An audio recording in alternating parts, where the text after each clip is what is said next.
Hello student, welcome to railway Pathshala. आज के class में हम देखेंगे कार्बन और कार्बन के कंपाउंड्स के ग्रुप डी के प्रीवियस ईयर के क्वेश्चन। तो चलिए क्लास को स्टार्ट करते हैं।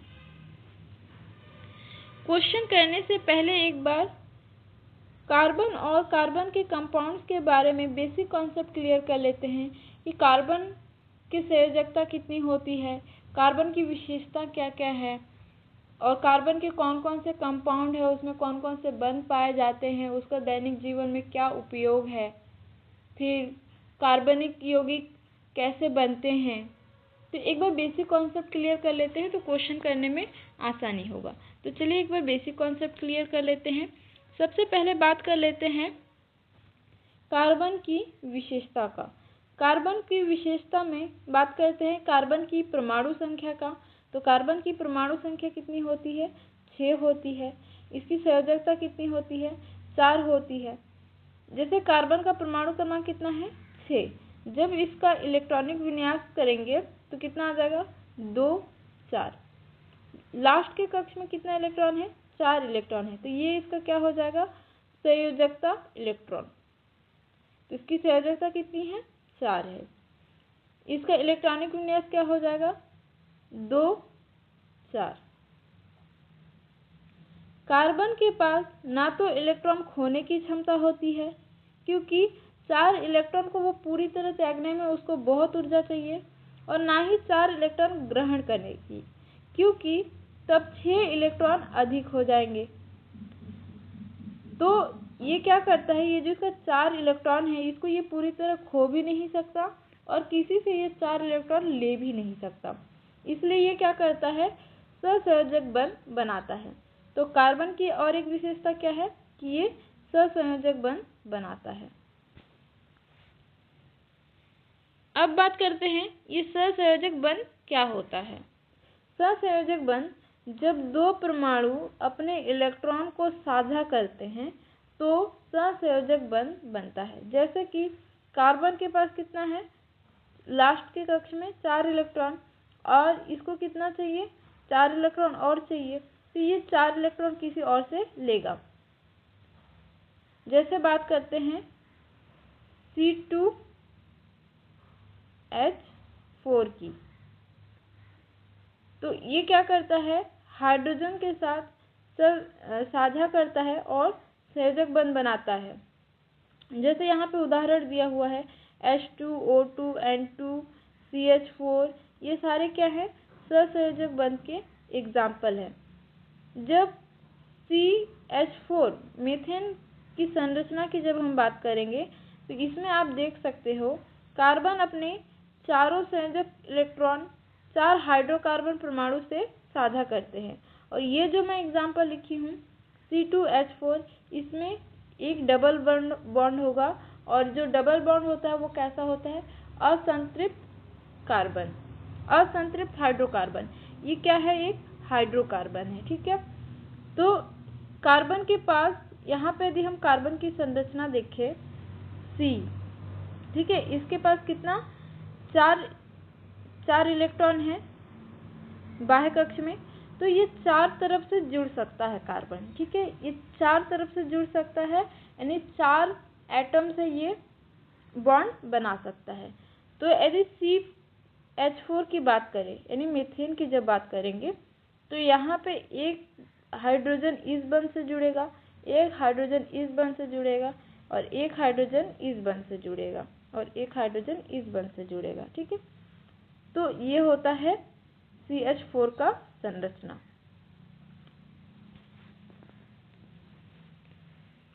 अब बात करते हैं कार्बन के यौगिकों के प्रकार की। Type of carbon compound. पहला होता है संतृप्त हाइड्रोकार्बन। इनमें सभी बंध कैसे होते हैं? एकल बंध होते हैं। जहाँ पे सिंगल बॉन्ड होगा वैसे हाइड्रोकार्बन को क्या बोलेंगे? संतृप्त हाइड्रोकार्बन। उदाहरण के लिए CH4, मीथेन और इथेन भी आप देख सकते हो। मीथेन का संरचना तो हम लोग अभी देखे। अब इथेन का संरचना, जैसे 2 कार्बन है, इथेन में क्या होता है? 2 कार्बन होता है। ये मीथेन, एथेन, ये कार्बन की संख्याओं पे ये नाम आ रहा है, ठीक है। और ये जो लास्ट का ANE है और इन और आइन, ये जो होते हैं ये बॉन्ड के हिसाब से ये नाम आता है, ठीक है। इसकी बात हम लोग आगे करेंगे। तो यहाँ पे हम लोग यदि एथेन की संरचना देखें तो कार्बन के पास कितना संयोजकता होता है? 4। ये 4 तरह से जुड़ सकती है, तो 4 संयोजकता बना लीजिए। ये हो गया 4 संयोजकता। अब इसमें क्या जुड़ेगा? हाइड्रोजन जुड़ेगा। यहाँ एक हाइड्रोजन, यहाँ एक हाइड्रोजन, यहाँ एक हाइड्रोजन, यहाँ। तो इसमें टोटल कितने हाइड्रोजन हो गए? 1 2 3 4 5 6। और कार्बन कितने हैं? 2। और इनका संयोजकता भी कंप्लीट हो गया। तो ये होता है आपका इथेन का संरचना। 2 कार्बन और 6 हाइड्रोजन सिंगल बॉन्ड से जुड़ते हैं। तो ये क्या है? ये संतृप्त हाइड्रोकार्बन। अब बात करेंगे दूसरा प्रकार, असंतृप्त हाइड्रोकार्बन। इसमें दोहरे या तीहरे बंध पाए जाते हैं, मतलब या तो इसमें डबल बॉन्ड होगा या ट्रिपल बॉन्ड होगा। उदाहरण के लिए इथीन। अभी एथेन का संरचना आप देखें, अब देखेंगे इथीन का संरचना। इथीन, इसमें डबल बॉन्ड होता है। यहाँ पे आप देख रहे हो ANE लगा था और यहाँ पे आप देखोगे ENE लगा है। तो ये जो इन और एन आ रहा है ये बंध से आ रहा है। यदि डबल बॉन्ड होता है तो इन होता है, सिंगल बॉन्ड होता है तो एन होता है, और ट्रिपल बॉन्ड यदि होगा तो आइन होगा। यहाँ पर यदि ट्रिपल बॉन्ड होता तो इथाइन होता, ठीक है। तो हम लोग इथीन का संरचना यदि देखें तो ये C 2 कार्बन है, 2 कार्बन बना लिए। 2 कार्बन का संयोजकता कितना होता है? 4। कार्बन का संयोजकता 4 होता है, लेकिन यहाँ पे अपने पास हाइड्रोजन कितना है? हाइड्रोजन 4 ही है। तो ये हाइड्रोजन 4 बना दिए, ये 4 हाइड्रोजन बना दिए। अब आप यहाँ पे देखो कार्बन का संयोजकता पूरा हुआ क्या? कार्बन का संयोजकता 1 2 3, और इस कार्बन की बात करें 1 2 3। तो ये कार्बन का संयोजकता पूरा नहीं हुआ, तो यहाँ पे क्या होगा? डबल बॉन्ड आ जाएगा। अब इस बॉन्ड को 2 काउंट करना है, इस बॉन्ड को 1 नहीं काउंट करना है। 1 2 3 4। इस कार्बन की यदि बात करें तो इस कार्बन में 1 2 3 4। अब संयोजकता कंप्लीट है दोनों कार्बन का। तो यहाँ पे जो डबल बॉन्ड है, तो जिस कंपाउंड में डबल बॉन्ड आते हैं उसको क्या बोलते हैं? असंतृप्त हाइड्रोकार्बन। अब बात करते हैं इथाइन का। इथाइन का संरचना, ये था इथीन का संरचना। एथेन का संरचना भी हम लोग देख लिए हैं। अब बात करेंगे इथाइन का। इथाइन में क्या होगा?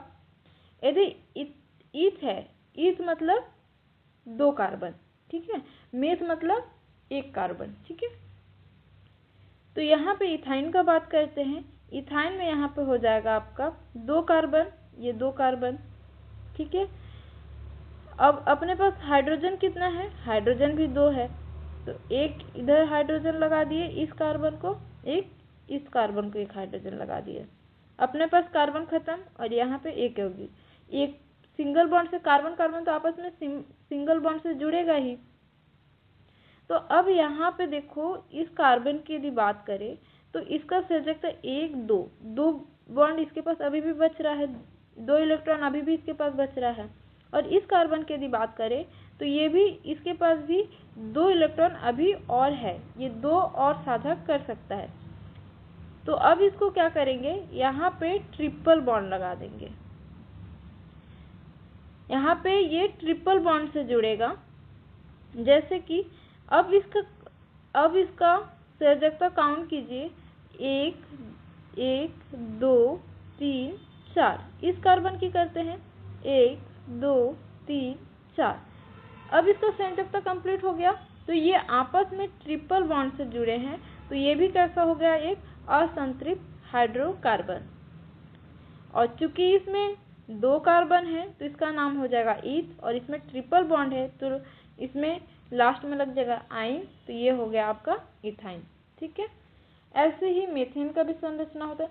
मीथेन जो है क्योंकि एक कार्बन होता है तो इसमें दूसरे कार्बन से नहीं जुड़ सकता, तो इसमें डबल बॉन्ड नहीं हो सकते। हाइड्रोजन के साथ ये डबल बॉन्ड नहीं लगा सकता, क्यों? क्योंकि हाइड्रोजन के पास एक ही इलेक्ट्रॉन होते हैं। साझा करने के लिए हाइड्रोजन के पास एक ही इलेक्ट्रॉन होते हैं। यदि आप ऐसे कार्बन और हाइड्रोजन के साथ डबल बॉन्ड लगाओगे तो ये आपका गलत हो जाएगा। ठीक है, हाइड्रोजन के पास उतना इलेक्ट्रॉन नहीं होता है। हाइड्रोजन सिर्फ एक ही बंध से जुड़ सकता है क्योंकि उसके पास एक ही इलेक्ट्रॉन होते हैं। ठीक है, तो और मीथेन जो है, मीथेन में आपका डबल बॉन्ड नहीं होगा और ट्रिपल बॉन्ड भी नहीं होगा, तो मीथेन और मिथाइन ये नहीं होगा। अब ये मीथेन है, मीथेन में एक ही कार्बन होता है, तो एक कार्बन में आप ट्रिपल बॉन्ड कैसे लगाओगे, है ना? तो मिथाइन फिर मीथेन ये नहीं होगा। ठीक है, तो यहाँ तक आपको क्लियर है। अब आगे बात करते हैं कार्बन का संयोजन गुण के बारे में। गुण खाने वाला गुण नहीं है, गुण मतलब विशेषता, प्रॉपर्टी। कार्बन स्वयं से जुड़कर लंबी श्रृंखला या शाखा या रिंग बनाता है। ठीक है, कार्बन क्या करता है, स्वयं से जुड़कर एक लंबी श्रृंखला बनाता है, एक लंबी चेन बनाता है। ठीक है, उदाहरण के लिए आप यहाँ पर देख सकते हो CH3 CH2 CH2 CH3। इसमें देखो एक कार्बन है, दो कार्बन है, तीन कार्बन है, चार कार्बन है। चार कार्बन को क्या बोलते हैं, ब्यूट। चार कार्बन यदि होता है तो क्या बोलते हैं, ब्यूट। पांच कार्बन यदि होता है तो पेंट। ये हम लोग आगे बात करेंगे इसका। ठीक है, और देखो सभी जगह सिंगल बॉन्ड है, सभी जगह सिंगल बॉन्ड है, तो सिंगल बॉन्ड के लिए क्या यूज करते हैं, ANE, और हिंदी में एन, हिंदी में ओनली एन, इंग्लिश में ANE। तो यहाँ पे सिंगल बॉन्ड था तो यहाँ पे ANE लगा दिए, तो ये हो गया आपका ब्यूटेन। यह गुण केवल कार्बन में अधिकतम पाया जाता है। ये गुण किस में अधिकतम पाया जाता है, कार्बन में। कार्बन कार्बन के साथ जो जुड़कर श्रृंखला बनाती है, ये बॉन्ड अधिकतम पाया जाता है कार्बन में। अब बात करेंगे समवायता की। समवायता क्या होता है, सभी लोग जानते हैं। जब एक ही सूत्र वाले यौगिकों की संरचना अलग अलग होती है तो इसे आइसोमेरिज्म या समवायता कहते हैं।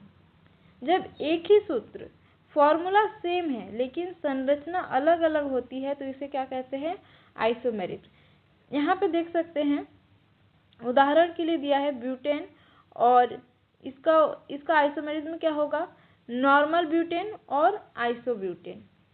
ठीक है, ये नॉर्मल ब्यूटेन क्या होता है, आइसोब्यूटेन क्या होता है, आगे बात करेंगे। अभी हम लोग को बहुत ज़्यादा एक्स्ट्रा नहीं पढ़ना है, जो एग्ज़ाम के लिए इम्पॉर्टेंट है बस उन्हीं पॉइंट को करना है। अभी हम लोग डिटेलिंग में नहीं जाएंगे। ठीक है, डिटेलिंग में जाएंगे तो क्वेश्चन प्रैक्टिस नहीं हो पाएगा। तो अभी जो इम्पॉर्टेंट है क्वेश्चन करने के लिए बस हम लोग उतना ही करेंगे। ठीक है, अब बात करते हैं फंक्शनल ग्रुप्स का, कार्यात्मक समूह का।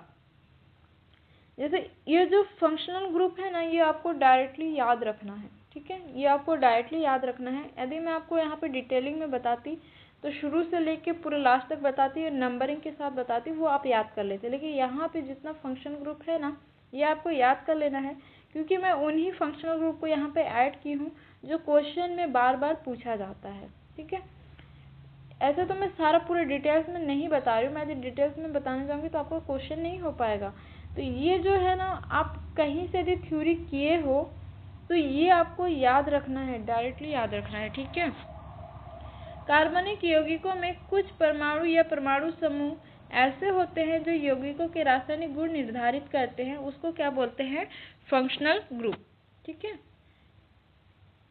क्या बोल रहा है, कार्बनिक यौगिकों में कुछ परमाणु या परमाणु के समूह ऐसे होते हैं जो यौगिकों के रासायनिक गुण निर्धारित करते हैं, उन्हें क्या बोलते हैं, फंक्शनल ग्रुप।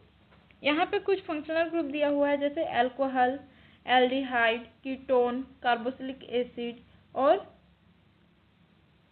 हैलाइड। देखो ये जो फंक्शनल ग्रुप यहाँ पे है दिया हुआ है, इसका नाम आप लोग हर क्वेश्चन में कई बार रिपीट होता है, तो ये मोस्ट इम्पॉर्टेंट है, ये आपको याद रखना ही है। भले आप अपना नाम कुछ दिनों के लिए भूल जाओ, भले अपना नाम भूल जाओ, अता भूल जाओ, पता भूल जाओ, लेकिन ये आपको याद रखना ही है, नहीं तो फिर सॉल्व आपसे नहीं हो पाएगा। और 2 क्वेश्चन यदि पूछता है इससे, तो वो 2 क्वेश्चन आपसे नहीं बनेंगे। तो फंक्शनल ग्रुप एल्कोहल की बात करें तो इसका सिंबल क्या होता है, OH इसका सिंबल होता है, ऐसे OH। और इसका एग्जाम्पल है, जैसे ये किसी के साथ जुड़ जाता है ना, जैसे एथेन के साथ जुड़ेगा तो एथेनॉल हो जाएगा। जो ये OH यदि किसी कंपाउंड के साथ जुड़ेगा ना, OH, तो उसके लास्ट में आ जाएगा ऑल। तो OH के लिए क्या यूज होता है, ऑल। जैसे यहाँ पे देखो इथेन के साथ जुड़ा है, तो यहाँ पे क्या हो गया, एथेनॉल। ठीक है। अब दूसरा बात करते हैं एल्डिहाइड का। तो एल्डिहाइड को ना CHO सिंबल से इसको दर्शाते हैं। ठीक है। और ये यदि किसी कंपाउंड के साथ जुड़ जाता है ना, तो वहां पे जुड़ता है ऑल, एथेनॉल। अब बात करते हैं कीटोन का। कीटोन का सिंबल होता है CO, ऐसे, और इसका सिंबल होता है CO। ठीक है। तो क्या जुड़ जाता है, प्रोपेनॉन। जैसे ये यहाँ पे प्रोपेन के साथ क्या जुड़ा है, कीटोन समूह जुड़ा है, तो यहाँ पे क्या हो जाएगा, प्रोपेनॉन। कीटोन, तो इसका क्या जुड़ता है, नॉन नहीं जुड़ता, ऑन जुड़ता है। क्या जुड़ता है, ऑन। ठीक है। क्या जुड़ता है कीटोन का, ऑन जुड़ता है। ठीक है। प्रोपॉन, ऐसे। अब बात करते हैं कार्बोक्सिलिक एसिड का। कार्बोक्सिलिक एसिड जो है, इसका सिंबल होता है COOH। और ये जिस भी यौगिक के साथ या जिस भी कंपाउंड के साथ जुड़ता है या जिस भी श्रृंखला के साथ जुड़ता है, उसके लास्ट में आ जाता है ओइक एसिड। क्या आ जाता है, कीटोन का क्या होता है, लास्ट में जुड़ता है ऑन। ठीक है। क्या जुड़ता है कीटोन का, ONE, ऑन। और कार्बोक्सिलिक एसिड में क्या जुड़ता है, ओइक एसिड। क्या जुड़ता है, ओइक एसिड। अब आगे बात करते हैं एथेनॉल की। एथेनॉल के बारे में थोड़ा सा डिटेल्स में देखते हैं, क्योंकि इससे डायरेक्ट क्वेश्चन बनता है। ठीक है। एथेनॉल के कोई भी कंपाउंड के साथ जुड़ेगा तो क्या जुड़ेगा, ऑल। क्या जुड़ेगा, ऑल। जैसे इथेन के साथ जुड़ा तो क्या हो गया, इथेनॉल। मीथेन के साथ जुड़ा तो मिथेनॉल, ऐसा। ठीक है। ब्यूटेन के साथ जुड़ा तो ब्यूटेनॉल, ऐसा। ठीक है। ये रंगहीन और ज्वलनशील द्रव है और ये पानी में घुलनशील है। इसका उपयोग औषधियों में, ईंधन के रूप में और अल्कोहलिक पेयों में, मतलब जो अल्कोहल लोग पीते हैं उसमें इसका उपयोग किया जाता है। इसका प्रतिक्रिया इथेनॉल और सोडियम मिलकर क्या बनाता है, सोडियम एथोक्साइड और H2 गैस बनाता है। ठीक है। तो इसका ये कैरेक्टर आपको याद रखना है कि ये रंगहीन और ज्वलनशील द्रव है और ये पानी में घुलनशील है। इसका उपयोग आपको याद रखना है। ठीक है। अब बात करते हैं एथेनॉइक अम्ल का। एथेनॉइक अम्ल यदि ये किसी के पीछे जुड़ता है तो क्या जुड़ता है, ओइक एसिड। जैसे इथेन के साथ जुड़ा तो इथेनॉइक एसिड, ब्यूटेन के साथ जुड़ा तो ब्यूटेनॉइक एसिड, और मीथेन के साथ जुड़ा तो मिथेनॉइक एसिड, ऐसे। ठीक है। ये सिरके में पाया जाता है। यह एक कमजोर अम्ल है और इसका उबलनांक कितना है, 118 डिग्री सेल्सियस, और ये इसका रिएक्शन दिया हुआ है। ठीक है। और इसका उत्पाद क्या है, ईस्टर है, जिसमें फलों जैसी सुगंध होती है। इसमें उत्पाद क्या बनता है, ईस्टर बनता है, और इसमें फलों की जैसी सुगंध होती है। अब बात करेंगे साबुन और डिटर्जेंट की। Shop and detergent. जो साबुन आप यूज़ करते हो, जो निरमा आप यूज़ करते हो, वो कैसे बनता है, फैटी एसिड और सोडियम हाइड्रोक्साइड या पोटेशियम हाइड्रोक्साइड से बनता है। साबुन जो है जो आप यूज़ करते हो वो किससे बनता है, फैटी एसिड और सोडियम हाइड्रोक्साइड या पोटेशियम हाइड्रोक्साइड से बनता है। उदाहरण के लिए सोडियम सिट्रेट जिसका फॉर्मूला क्या होता है ये आपको याद रखना है। ये साबुन का फॉर्मूला है, कार्बन 17 और H35 और C2 ऑक्सीजन और सोडियम। ये साबुन का फॉर्मूला है, ये आपको याद रखना है। अब बात करते हैं डिटर्जेंट का। डिटर्जेंट जो है पेट्रोलियम उत्पादों से बनते हैं और कठोर जल में भी ये कार्य करते हैं। ठीक है, डिटर्जेंट। अब बात करते हैं साबुन की क्रिया का। साबुन की क्रिया, साबुन का अणु दो भागों से बना होता है। पहला भाग जो होता है वो हाइड्रोफिलिक हेड होता है और दूसरा भाग जो होता है वो हाइड्रोफोबिक टेल होता है। जो हेड होता है वो कैसा होता है, हाइड्रोफिलिक, यानी जल को आकर्षक। अच्छा, फिलिक मतलब होता है लविंग। फिलिक मतलब क्या होता है, लविंग। मतलब हाइड्रोफिलिक मतलब पानी को, लविंग मतलब आकर्षक। ठीक है, तो सर जो कैसा होता है, जल आकर्षक। ये मैं आपको याद रखने के लिए बता रही हूँ, यहाँ पे प्रेम पत्र नहीं पढ़ा रही हूँ मैं, ये आपको जस्ट याद रखने के लिए बता रही हूँ कि फिलिक मतलब होता है लविंग। तो हेड जो कैसा होता है, जल आकर्षक। और हाइड्रोफोबिक जो टेल होता है वो कैसा होता है, हाइड्रोफोबिक। फोबिक मतलब फोबिया मतलब डर। फोबिक मतलब क्या होता है, फोबिया मतलब डर। तो ये जल से दूर भागता है, लेकिन तेल से कैसा होता है, आकर्षक होता है। तो साबुन जो है वो कैसे बना हुआ है, साबुन के दो भाग हैं। ठीक है, साबुन के अणु दो भाग से बना होता है, एक होता है जल आकर्षक और एक होता है तेल आकर्षक। जो हाइड्रोफोबिक तेल है ना वो जल फोबिया है। हाइड्रो मतलब वाटर, पानी, और फोबिया मतलब दूर भागना, डर। ठीक है, और ये ऑयल लविंग है। ठीक है, तो इसको ये बोल सकते हैं ऑयल फ्लिक टेल। ठीक है, जब साबुन को पानी में मिलाया जाता है तो यह मिसेल बनाता है जो गंदगी को चारों ओर से घेर कर साफ करता है। तो साबुन कैसे काम करता है, आपका जो साबुन है जब आप कपड़े पे रगड़ते हो तो वो कैसे काम करता है कि साबुन को जब पानी में मिलाया जाता है तो वो क्या बना लेता है, मिसेल बनाता है। एक छोटा सा कण मिसेल बनाता है जो गंदगी को चारों ओर से घेर कर साफ करता है। ठीक है, अब देखो हाइड्रोकार्बन के नामकरण को हम लोग डिटेल्स में तो नहीं पढ़ेंगे। ठीक है, लेकिन जो आपके एग्जाम के लिए इम्पोर्टेंट है, आप लोग थ्योरी यदि कहीं से कंप्लीट किए हो ना तो आपको झट से याद आ जाएगा। और यदि नहीं भी कंप्लीट किए हो ना तो इतना भी यदि याद रखोगे तो भी हो जाएगा, क्योंकि बहुत डीप लेवल का नामकरण तो नहीं आएगा। ठीक है, तो देखो कार्बन की संख्या के आधार पर यदि एक कार्बन रहता है तो मीथेन होता है, दो कार्बन रहता है तो एथेन होता है, तीन कार्बन रहता है तो प्रोप होता है, चार कार्बन होता है तो ब्यूट, पांच कार्बन होता है तो पेंट, छह कार्बन होता है तो हेक्स, सात कार्बन होता है तो हेप्ट, आठ कार्बन होता है तो ऑक्ट, नौ कार्बन होता है तो नोनेन, और 10 कार्बन होता है तो डेक। ठीक है, अब बात करेंगे सफिक्स। ये देखो जब हाइड्रोकार्बन का नामकरण होता है तो पहले आता है प्रफिक्स, उसके बाद वर्ड रूट, उसके बाद आता है सफिक्स।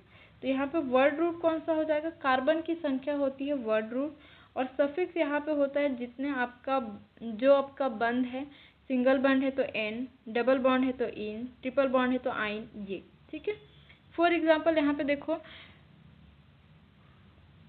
CH4 दिया हुआ है, तो CH4 में सिंगल बॉन्ड होता है और एक कार्बन है तो एक कार्बन के लिए मेथ, सिंगल बॉन्ड के लिए एन, तो यहाँ पे हो जाएगा मेथेन।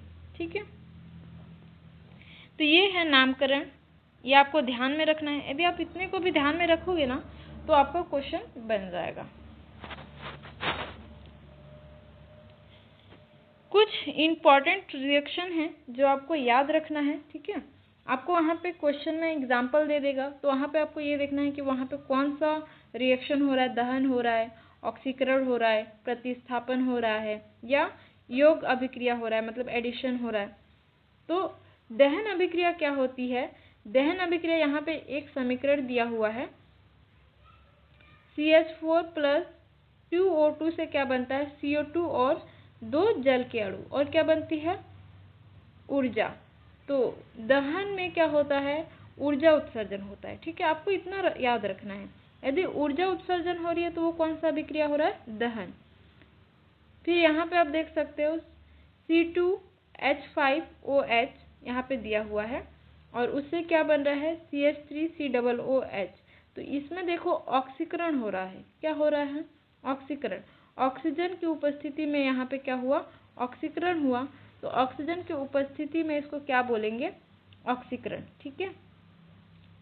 तीसरा है, जहाँ पे ये ऑक्सीजन का ऑक्सीकरण हो रहा होगा ऑक्सीजन की उपस्थिति में, तो उसको क्या बोलेंगे? ऑक्सीकरण। ठीक है। आपको बस वहाँ पे पूछेगा कि आपको यहाँ क्वेश्चन में समीकरण दे देगा और बोलेगा कि इसमें कौन सा अभिक्रिया हो रहा है, तो आपको बस वही चेक करना है कि कौन सा अभिक्रिया हो रहा है। तो इसका विशेषता आपको याद रखना है कि ऑक्सीकरण में क्या होता है, दहन में क्या होता है। ठीक है। अब बात करते हैं प्रतिस्थापन अभिक्रिया का। समीकरण यहाँ पे दिया हुआ है। CH4 प्लस Cl2 से क्या बन रहा है? CH3Cl और HCl। किसमें? सूर्य के प्रकाश में। तो इसको क्या बोलेंगे? प्रतिस्थापन। यहाँ पे देखो Cl जो है अभिक्रिया करके क्या बना रहा है? 2 Cl थे, तो एक Cl H3 CH3 और Cl, और एक जो Cl है वो इसके साथ आके क्या बना लिया? HCl, हाइड्रोक्लोरिक अम्ल। ठीक है। तो ये आपको लग रहा है कि ये Cl जो है ये प्रतिस्थापित हुआ है, तो ऐसी अभिक्रिया क्या हो जाएगी? प्रतिस्थापन अभिक्रिया। और ये किस में होगी? सूर्य की प्रकाश में। तो यहाँ पे आपको प्रतिस्थापन अभिक्रिया दिख रहा है, तो ये देख के आपको पहचानना है। अब बात करेंगे योग अभिक्रिया का। योग अभिक्रिया में यहाँ पे देखो समीकरण दिया हुआ है। C2H4 और H2 से क्या बन रहा है? C2H6 और निकल। निकल जो है एक कैटालाइज्ड है। ठीक है। तो यदि किसी कैटालाइज की उपस्थिति में कोई अभिक्रिया होती है तो वो क्या होगा? योग अभिक्रिया होगा। ठीक है। तो इस तरह आपको पहचानना है कि वो कौन सा अभिक्रिया है। क्वेश्चन में बस यही पूछा जाएगा। तो ये टॉपिक भी इम्पॉर्टेंट है, आप ध्यान में रखेंगे।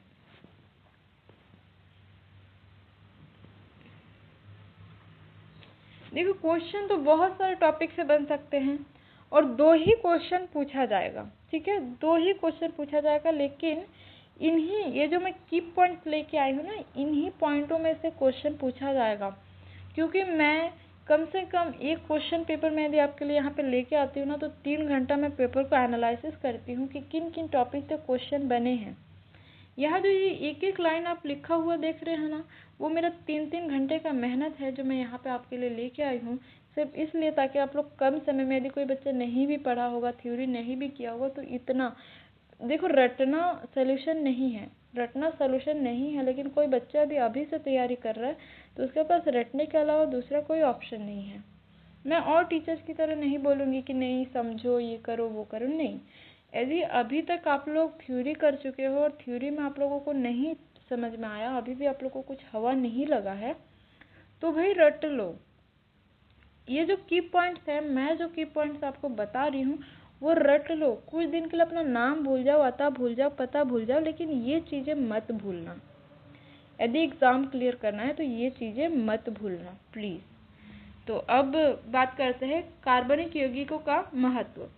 इसका महत्व होता है ईंधन के रूप में, जैसे पेट्रोल, डीजल, एलपीजी, ये सब क्या है? कार्बनिक कंपाउंड्स ही तो हैं। औषधियों में अल्कोहल, ईथर, ये सब क्या है? कार्बनिक कंपाउंड्स ही तो है। Plastic, rubber, paint, detergent, fibre इत्यादि के उपयोग में। ठीक है। ये कुछ समरी है। कार्बन की संयोजकता कितनी होती है? 4।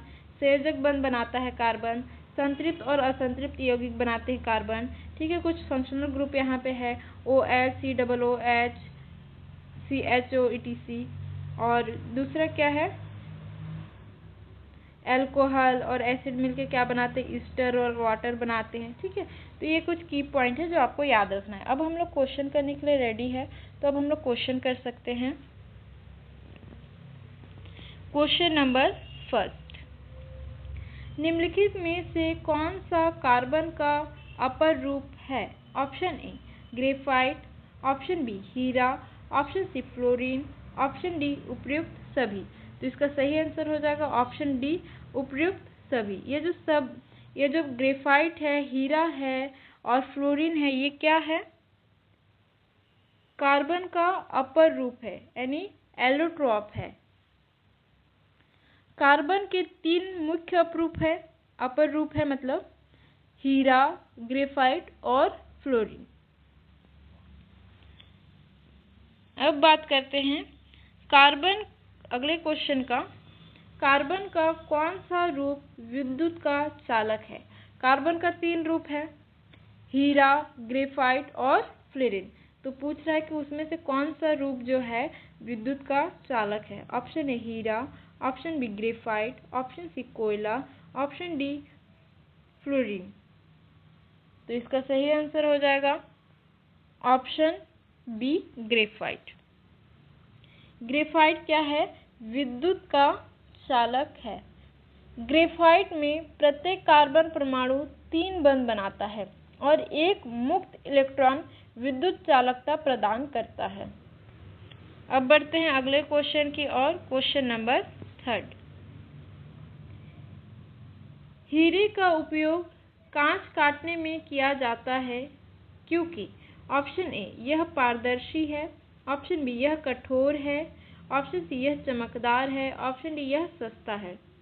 ये ऑप्शन ज़्यादा सही है नहीं, हीरा सस्ता है, हम सभी लोग पहनते हैं ना हीरा, डायमंड, है कि नहीं? तो इसका सही आंसर क्या हो जाएगा मजाक से हटकर, क्योंकि यह बहुत कठोर होता है। यह बहुत कठोर होता है, इसलिए इसका उपयोग किसमें किया जाता है? कांच को काटने में किया जाता है। सबको ऐसा लग रहा है काश ये ऑप्शन डी सही होता, है ना? अगला क्वेश्चन है क्वेश्चन नंबर 4। कार्बन की वह विशेषता जिससे वह लंबी श्रृंखलाएं बनाता है क्या कहलाती है? ऑप्शन ए संयोजकता, ऑप्शन बी श्रृंखला निर्माण क्षमता, ऑप्शन सी समवायता, ऑप्शन डी दहन। ऑप्शन डी की बात करें, दहन मतलब क्या होता है? यदि कार्बन रिएक्शन में क्या ऊर्जा उत्सर्जन होती है तो उसको क्या बोलते हैं? उस अभिक्रिया को क्या बोलते हैं? दहन। समवायता क्या होता है? कि जिसका परमाणु क्रमांक सेम, संरचना सूत्र समान लेकिन संरचना भिन्न भिन्न बनती हो, उसको क्या बोलते हैं? आइसोमेरिस। संयोजकता क्या होती है कार्बन की? 4। तो इसका सही आंसर क्या हो जाएगा? ऑप्शन बी श्रृंखला निर्माण क्षमता। तो कार्बन की वो कौन सी विशेषता है? श्रृंखला निर्माण क्षमता, जो कार्बन में बहुत अधिक होती है दूसरे कंपाउंड के कंपैरिजन में, ठीक है। अब बढ़ते हैं अगले क्वेश्चन की ओर, क्वेश्चन नंबर 5।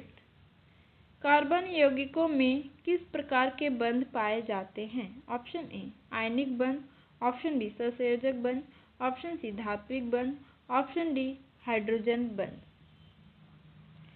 कार्बनिक यौगिक में किस प्रकार के बंध पाए जाते हैं? तो कार्बनिक यौगिक में ध्यान रखिएगा हमेशा सहसंयोजक बंध होगा, क्योंकि कार्बन अपने इलेक्ट्रॉन को पूरी तरह त्याग नहीं सकता और वो किसी से पूरी तरह 4 इलेक्ट्रॉन ग्रहण नहीं कर सकता है, ठीक है। तो ये कैसा बंध बनाएगा? सहसंयोजक बंध बनाएगा। अब बढ़ते हैं अगले क्वेश्चन की ओर, क्वेश्चन नंबर 6। मीथेन का रासायनिक सूत्र क्या है? Option A CH4, option B C2H6, option C C2H2, option D C2H4। Methane का रासायनिक सूत्र पूछा है। मीथेन में कितना कार्बन होता है? 1। तो ये C2 क्या है भाई?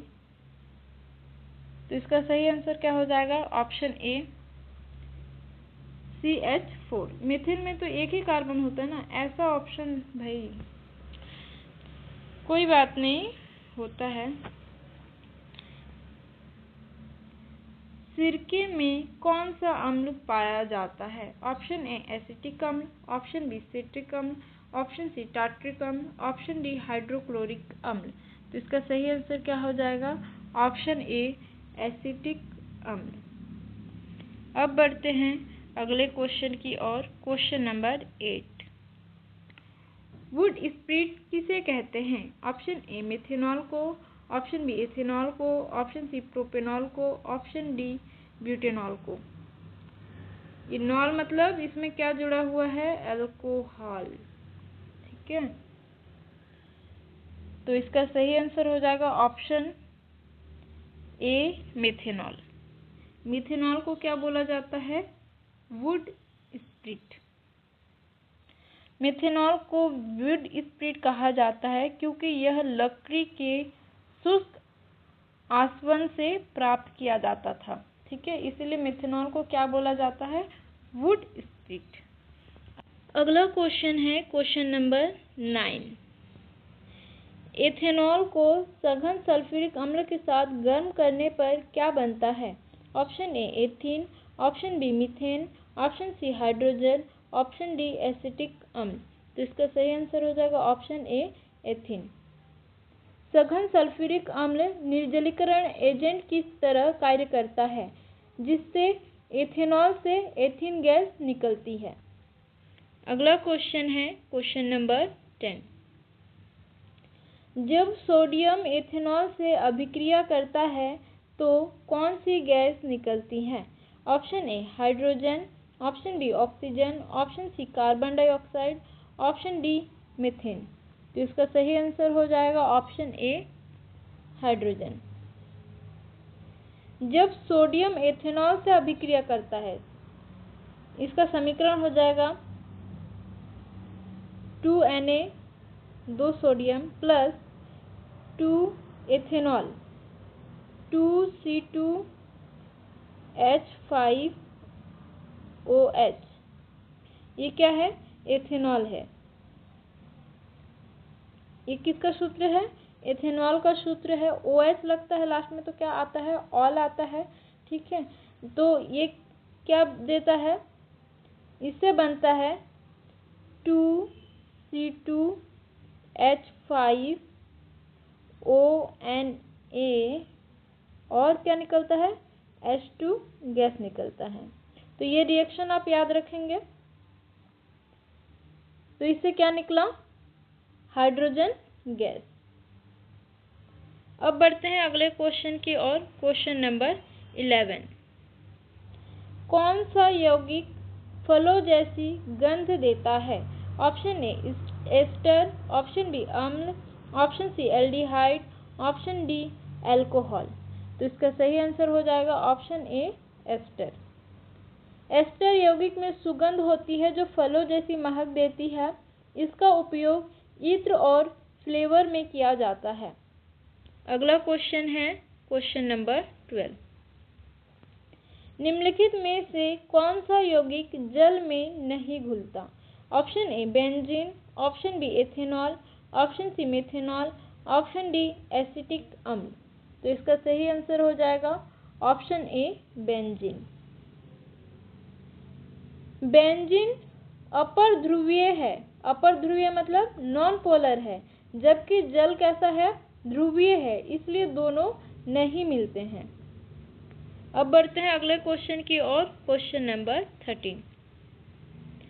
साबुन किसके लवण होते हैं? ऑप्शन ए वसायुक्त अम्ल, ऑप्शन बी सल्फ्योनिक अम्ल, ऑप्शन सी हाइड्रोक्लोरिक अम्ल, ऑप्शन डी नाइट्रिक अम्ल। तो इसका सही आंसर क्या हो जाएगा? ऑप्शन ए वसायुक्त अम्ल। साबुन जो है लंबी श्रृंखला वाले वसायुक्त अम्लों के सोडियम या पोटेशियम लवण होते हैं। अब बढ़ते हैं अगले क्वेश्चन की ओर। Question number 14। डिटर्जेंट किसके लवण होते हैं? ऑप्शन ए सल्फ्योनिक अम्ल का, ऑप्शन बी वसायुक्त अम्ल का, ऑप्शन सी एसिटिक अम्ल का, ऑप्शन डी कार्बोनिक अम्ल का। तो इसका सही आंसर हो जाएगा ऑप्शन ए सल्फ्योनिक अम्ल का। डिटर्जेंट सल्फ्योनिक अम्ल के लवण होते हैं जो कठोर जल में भी कार्य करता है। तो ये आपको याद रखना है। अगला क्वेश्चन है क्वेश्चन नंबर 15। कौन सी गैस चूने के पानी को दूधिया बना देती है? Option A carbon dioxide, option B hydrogen, option C oxygen, option D nitrogen. तो इसका सही आंसर क्या हो जाएगा? Option A carbon dioxide. इसका समीकरण हो जाएगा आपका CO2 और कैल्शियम हाइड्रोक्साइड CaOH2। ये क्या है? Calcium hydroxide. इससे क्या बनता है? दूधिया सफेद अपक्षेप बनता है CaCO3, कैल्शियम कार्बोनेट बनता है। इससे क्या बनता है? CaCO3। तो ये समीकरण याद रखेंगे। इससे कैसा बनता है? दूधिया सफेद अवक्षेप बनता है। किसका? कैल्शियम कार्बोनेट का।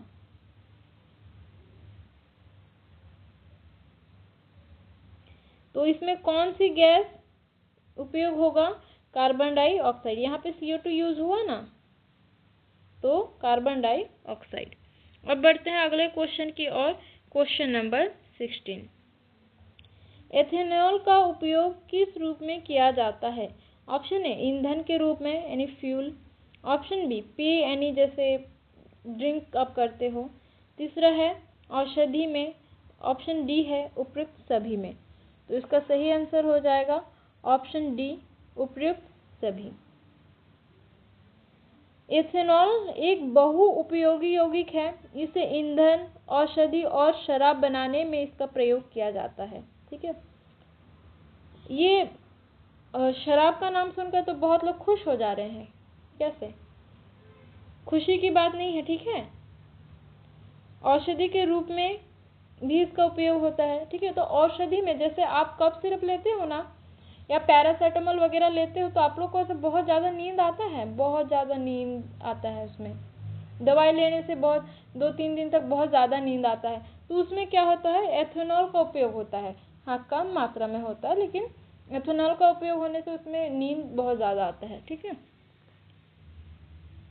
कुछ नशेड़ी लोगों को तो ये देख के पिए देख के कि हाँ एथेनॉल से बनता है तो अच्छा चीज़ है, नहीं, ये जो अल्कोहल है ये कम मात्रा में, थोड़े मात्रा में अपने शरीर के लिए लाभदायक है। जो हम लोग औषधि रूप में लेते हैं ना, जो सिरप वगैरह लेते हैं ना, वो फ़ायदा करता है, लेकिन वो जो ड्रिंक आप लोग करते हो वो फ़ायदा नहीं करती है। ड्रिंक भी यदि आप लोग करते हो तो ऐसा बोलना तो नहीं चाहिए, यदि ड्रिंक भी आप करते हो तो थोड़े मात्रा में लो, एकदम पी के टुल हो जाते हो ना, वैसा नहीं ड्रिंक करना चाहिए। चलिए अब बढ़ते हैं अगले क्वेश्चन की ओर। Question number 18। निम्नलिखित में से कौन सा एल्कीन है? Option A C2H4, option B CH4, option C C2H2, option D C3H8। देखो, इसमें ऑप्शन बी की यदि बात करें तो ये क्या दिख रहा है आपको? मीथेन दिख रहा है। ऑप्शन डी की यदि बात करें तो ये क्या दिख रहा है? प्रोपेन दिख रहा है। बचा ऑप्शन ए और ऑप्शन सी।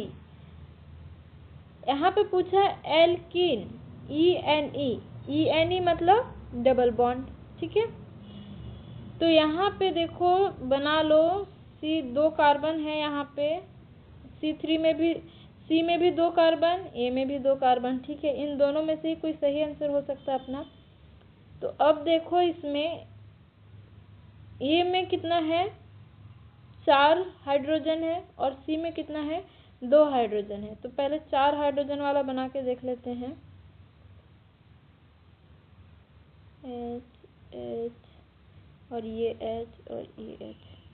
ठीक है, इनका संयोजकता पूरा हुआ क्या? इनके संयोजकता को पूरा करने के लिए कौन सा बॉन्ड बनाना पड़ेगा? डबल बॉन्ड बनाना पड़ेगा। तो ये क्या बन गया आपका? अब देखो इसका कार्बन का संयोजकता कंप्लीट हुआ है या नहीं। इस कार्बन की यदि बात करें 1 2 3 4, इस कार्बन की यदि बात करें 1 2 3 4, संयोजकता कंप्लीट हो गई है। मतलब ये ऑप्शन ए इसका सही आंसर हो जाएगा। मैं आपको डायरेक्टली बता सकती थी, लेकिन आपके कन्फ्यूज़न जो बचे होंगे ना, उसको क्लियर करने के लिए मैं चारों ऑप्शन को बता दी। ठीक है, अब बढ़ते हैं। अच्छा, ये जो तरीका है ना, क्योंकि एग्ज़ाम सामने है तो मैं थोड़ा बहुत शॉर्ट फॉर्म आपको बता सकती हूँ। ठीक है, अभी मैं आपको डिटेल में तो नहीं बता पाऊँगी, लेकिन देखो इस तरह का ऑप्शन यदि आपको दिखता है ना तो आप इसको डायरेक्टली काट लिया करो, ऐसे कट कर दिया करो। तो इससे क्या है, आंसर आपके जल्दी निकल जाएगा, टाइम आपका बचेगा। ठीक है, तो इस तरह से करने का ये भी एक फ़ायदा है कि आपका टाइम बच जाता है। अब बढ़ते हैं अगले क्वेश्चन की ओर। क्वेश्चन नंबर 19, इथाइन का दूसरा नाम क्या है? Option A acetylene, option B ethane, option C ethanol, option D ethanone. ये जो एथेनॉन है ये क्या है, कीटोन समूह इसमें लगा होगा। ये जो एथेनॉल है इसमें क्या लगा होगा, OH ग्रुप लगा होगा। अब आपके पास दो ऑप्शन बचा, एसिटिलीन और एथेन। ये पूछ रहा है एथाइन। एथेन क्या होता है? एथेन मतलब होता है सिंगल बॉन्ड, मतलब दो कार्बन है, एथ मतलब दो कार्बन और इसमें सिंगल बॉन्ड होना चाहिए। इसमें एथेन दिया हुआ है, ANE दिया हुआ है, मतलब इसमें सिंगल बॉन्ड है, तो ये भी हो जाएगा आपका गलत। इसमें पूछा इथाइन का दूसरा नाम क्या है, मतलब इसमें ट्रिपल बॉन्ड आना चाहिए, तो इसका सही आंसर हो जाएगा क्या, ऑप्शन ए एसिटिलीन। इथाइन को और क्या बोला जाता है, इथाइन को और एसिटिलीन बोला जाता है। यह वेल्डिंग में उपयोग किए जाने वाली गैस है। ये एसिटिलीन क्या है, वेल्डिंग में उपयोग किए जाने वाली गैस है, जो क्या है, एक प्रकार का इथाइन है। ठीक है, अब बढ़ते हैं अगले क्वेश्चन की ओर। क्वेश्चन नंबर 20, इथाइन का आणविक सूत्र क्या है? इथाइन पूछा है। यदि आप हिंदी में कंफ्यूजन होते हो ना, आपको यदि हिंदी में कंफ्यूजन होता है तो आप ना इंग्लिश देख लिया करो। ठीक है, YNE पूछा है, मतलब YNE मतलब ट्रिपल बॉन्ड। तो इसमें आपको दिख ही रहा होगा कि ट्रिपल बॉन्ड कौन सा, ये तो मीथेन है। ठीक है, ये एथेन है। इसमें डबल बॉन्ड आएगा, इथीन आएगा, तो इसका सही आंसर क्या हो जाएगा, ऑप्शन ए C2H2। ये कैसा होगा, इथाइन होगा। देखो बना के दिखाती हूँ मैं आपको। 2H, इसके बीच में एक बॉन्ड, तो कार्बन का संयोजकता कितना होता है, 4।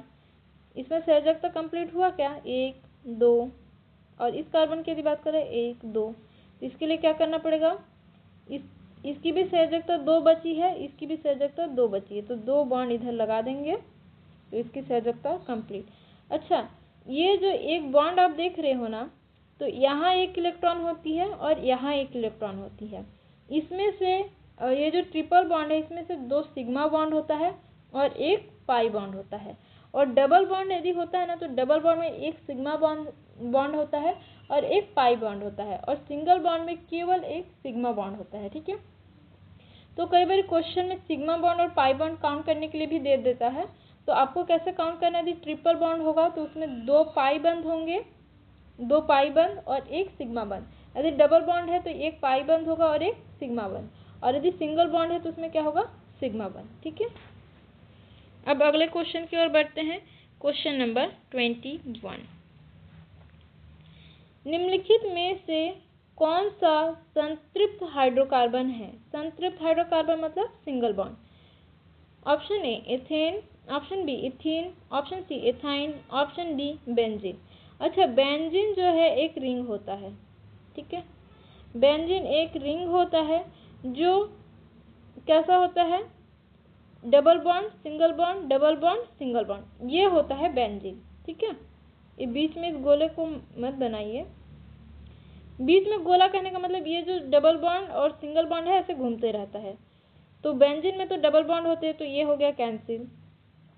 अब देखो एथाइन YNE लगा हुआ है, मतलब ये किसकी बात कर रहा है, ट्रिपल बॉन्ड की बात कर रहा है, तो ये भी कैसा हो गया, असंतृप्त हो गया। अब है एथीन, इसमें क्या लगा हुआ है, ENE, मतलब ये किसकी बात कर रहा है, डबल बॉन्ड की बात कर रहा है, तो ये भी असंतृप्त हाइड्रोकार्बन हो गया। बचा आपका ऑप्शन ए एथेन। एथेन में क्या होता है, सिंगल बॉन्ड होता है, ANE मतलब सिंगल बॉन्ड, तो एथेन में 2 कार्बन होगा और 2 कार्बन के बीच में सिंगल बॉन्ड होगा और 3 तरफ से इसमें हाइड्रोजन जुड़ा होगा, तो इसका फॉर्मूला क्या हो जाएगा एथेन का, C2H6, तो इसका सही आंसर हो जाएगा ऑप्शन ए एथेन। अब बढ़ते हैं अगले क्वेश्चन की ओर। Question number 22। जब मीथेन का दहन होता है तो क्या बनता है? जब मीथेन का दहन होता है तो क्या बनता है? दहन की क्रिया में क्या होता है? ऊर्जा निकलती है। तो इसका रिएक्शन क्या हो जाएगा? रिएक्शन फॉर्मूला हो जाएगा CH4 प्लस 2O2। तो इससे क्या बनेगा? CO2 बनेगा और क्या बनेगा? 2H2O। तो इसका सही आंसर हो जाएगा ऑप्शन ए, CO2 और H2O बनता है। ठीक है, मीथेन का दहन होता है तो CO2 और H2O बनता है। अब बढ़ते हैं अगले क्वेश्चन की ओर। Question number 23। इथेनॉल में कौन से कार्यात्मक समूह होते हैं? इथेनॉल मतलब हाइड्रोक्सिल समूह या एल्डिहाइड समूह, ऑप्शन सी है कार्बोक्सिलिक समूह, ऑप्शन डी है कीटोन समूह। तो कीटोन समूह में क्या जुड़ता है? लास्ट में ऑन। हाइड्रोक्सिल समूह में क्या जुड़ता है? ऑल। तो इसका सही आंसर क्या हो जाएगा? ऑप्शन ए हाइड्रोक्सिल समूह। और हाइड्रोक्सिल समूह के लास्ट में क्या जुड़ता है? ऑल। और यहाँ पे क्या पूछा है? एथेनॉल।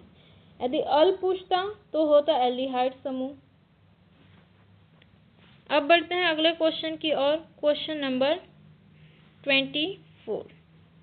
एसिटिक अम्ल में कौन सा कार्यात्मक समूह होता है? एसिटिक अम्ल, option A COOH, option B CHO, option C OH, option D CO।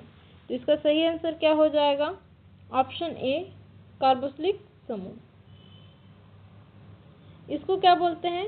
इसको बोलते हैं कार्बोक्सिलिक समूह।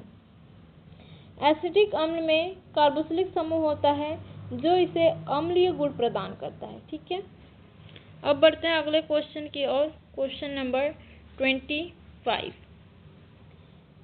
एथेनॉल और एसिटिक अम्ल के अभिक्रिया से क्या बनता है? Option A ethyl acetate, option B ethene, option C ethyne, option D benzene. तो इसका सही आंसर क्या हो जाएगा? Option A ethyl acetate. Ethanol और एसिटिक अम्ल के अभिक्रिया से क्या बनता है? Ethyl acetate. अब बढ़ते हैं अगले क्वेश्चन की ओर। Question number 26।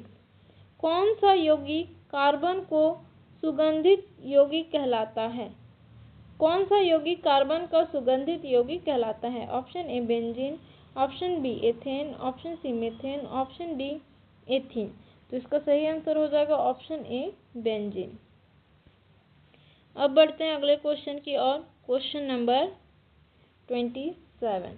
बेंजीन का आणविक सूत्र क्या है? बेंजीन का पहले मैं स्ट्रक्चर बता दूं आपको।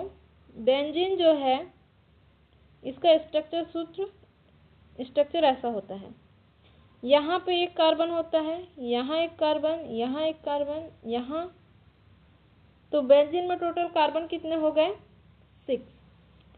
और इसमें डबल बॉन्ड कुछ ऐसा होता है, ऐसे। ठीक है, अब इसमें कार्बन की संयोजकता काउंट कर लीजिए आप लोग। इस कार्बन की यदि बात करूं तो 1 2 3, यहाँ पे एक हाइड्रोजन आ जाएगा। ठीक है, इस कार्बन की यदि मैं बात करूं 1 2 3 और ये 1 4।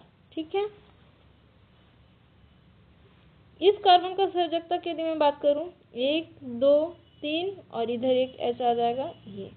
ठीक है, तो सारे कार्बन का जब आप संयोजकता काउंट करोगे ना तो सब में एक एक हाइड्रोजन जुड़ेगा। ठीक है, ये बेंजीन का फॉर्मूला है। तो इसमें कार्बन कितने हो गए? 6। अब हाइड्रोजन काउंट करो 1 2 3 4 5 6। हाइड्रोजन भी कितने हो गए? 6। तो बेंजीन का फॉर्मूला क्या हो गया? C6H6। तो इसका सही आंसर क्या हो जाएगा? ऑप्शन ए C6H6। तो बेंजीन को आप डायरेक्ट याद रख सकते हो, ठीक है। बेंजीन कई बार पूछा जा चुका है और कई बार पूछा जाता भी है। बेंजीन एक तरह से इम्पॉर्टेंट कंपाउंड है, ठीक है। अब बढ़ते हैं अगले क्वेश्चन की ओर। Question number 28। जब साबुन जल में मिलाया जाता है तो क्या बनता है? Option A micelle, option B बुलबुले, ऑप्शन सी लवण, ऑप्शन डी अम्ल। यदि बात लवण और अम्लीयता की करें तो कोई चख के टेस्ट करके देखे हो क्या? कोई नहाते टाइम ऐसे चख के? तो ये आपका होमवर्क है कि ये आपको प्रैक्टिकल करके आना है, ठीक है। ये आपको करके आना है। लेकिन मजाक से हटकर यदि आंसर की बात करें तो जब साबुन जल में मिलाया जाता है तो क्या बनता है? माइसेल। बुलबुले तो आपको दिखते हैं, ये तो सही बात है, बुलबुले बनते हैं और बुलबुले आपको दिखते हैं। लेकिन बुलबुले से पहले जो बनता है वो होता है माइसेल। और माइसेल क्या करता है? माइसेल जो है गंदगी, जो मैल रहता है उसको चारों तरफ से पकड़ के उसको हटाता है, ठीक है। तो इसका सही आंसर क्या हो जाएगा? माइसेल। बुलबुले उसके बाद बनते हैं, बुलबुले आपको जो दिखता है उसके बाद बनते हैं। और लवण और अम्ल ये आप कल टेस्ट करके आके बताओगे, थोड़ा सा चख के देखना, ठीक है। तो ये आपका होमवर्क है। अब बढ़ते हैं अगले क्वेश्चन की ओर। Question number 29। कठोर जल में कौन काम नहीं करता? ऑप्शन ए साबुन, option B detergent, option C phenyl, option D bleach. तो इसका सही आंसर क्या हो जाएगा? ऑप्शन ए साबुन। साबुन जो है कठोर जल में कार्य नहीं करता। कठोर जल का फॉर्मूला क्या होता है? D2H। अब बढ़ते हैं अगले क्वेश्चन की ओर। Question number 30।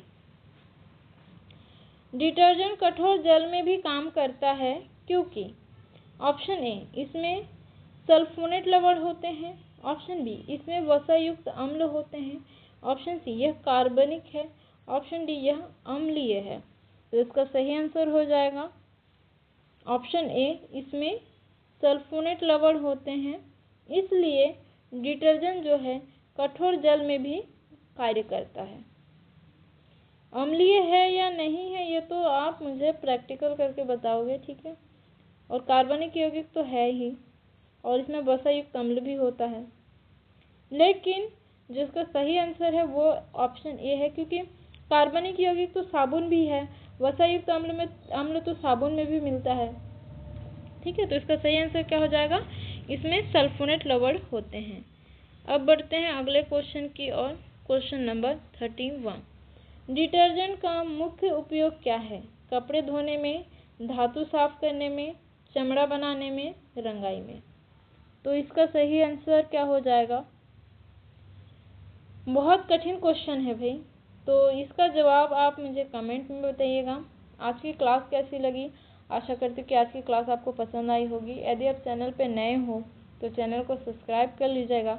ये जो क्वेश्चन है ये मैं खुद से बना के नहीं लाई हूँ। ये जो क्वेश्चन आप देख रहे हो ये प्रीवियस ईयर के क्वेश्चन हैं और ये सारे शिफ्ट के क्वेश्चन में मिलाकर जो साइंस के क्वेश्चन है उसको मैं अलग से सेलेक्ट करके आपके लिए लेके आती हूँ। और कम से कम मैं ये क्वेश्चन बनाती हूँ 3 से 4 घंटा मैं एनालिसिस करती हूँ, उसके बाद क्वेश्चन को मैं उठाती हूँ, वहाँ से टाइप करती हूँ, उसके बाद मैं आपके लिए यहाँ पे लेके आती हूँ।